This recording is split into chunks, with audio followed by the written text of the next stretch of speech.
So ito yung tinuro ko sa kanina. So naka handbrake tayo. So gusto ko na umandar, alis na tayo eh. Nakalali ako sa brake ko parate kasi medyo incline to. Tutok mo naman kung saan ako nakaano. Yan. So apakan ko yung clutch. Alam mo naman kung nasa na. Apakan yung clutch. Punta ako sa number 1, tutok mo dito. Yan.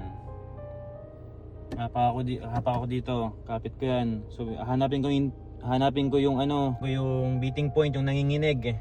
Pero wag sagad ah. Yan. So bitaw akong handbrake. Yan. Usa na mga andar yan. Kung medyo patag or patag. Yan. So hindi pa ako nagpapalit, hindi ako nagagas. Hindi rin nagpapalit ng gear kasi kusang andar mo naman yan. Pero gusto ko nang umandar eh. Gusto ko na mas mabilis sa onte. So magagas na ako.